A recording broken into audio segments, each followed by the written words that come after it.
First of all, thank you so much for 350k plus views or 22k plus shares on this reel. Today we are going to talk about muscle building और muscle recovery.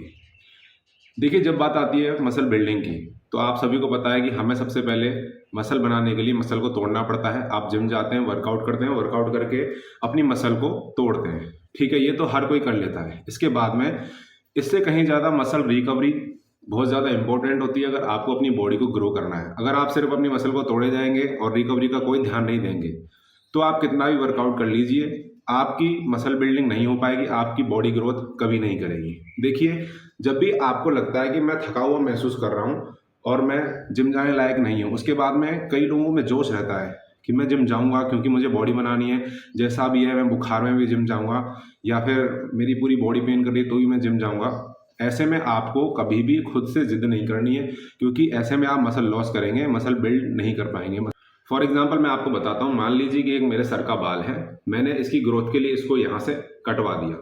इसके बाद में मैं इसकी regrowth के लिए इंतज़ार करूंगा, जब ये बाल इतना बड़ा हो जाएगा तो मैं फिर इसे यहाँ से कटवाऊंगा ताकि ये और लंबा हो सके। लेकिन अगर मैंने इसे बहुत कम दिन वेट कराया और इसकी ग्रोथ यहाँ से सिर्फ यहाँ हुई, उसके बाद में वापस बाल कटाने के बाद मैंने यहाँ से कटवा दिया, जब इसको आपने ग्रोथ का टाइम ही नहीं दिया तो ये बढ़ेगा कहाँ से? या तो ये और कम हो जाएगा या फिर आप जहाँ से पहले कटवा रहे थे वहीं से बार बार उस बाल को कटवाए जा रहे हैं, तो कहाँ से वो ग्रोथ करेगा? वैसे ही मसल बिल्डिंग का भी होता है कि अगर आप मसल को तोड़ रहे हैं और फिर उसे रिकवरी नहीं दे रहे हैं, पूरी तरह से ग्रोथ करने का मौका नहीं दे रहे हैं और आप फिर से उसे तोड़े जा रहे हैं, तो वो कभी ग्रोथ नहीं करेगी, मसल लॉस हो सकती है या फिर आपकी मसल उतनी ही रहने वाली है।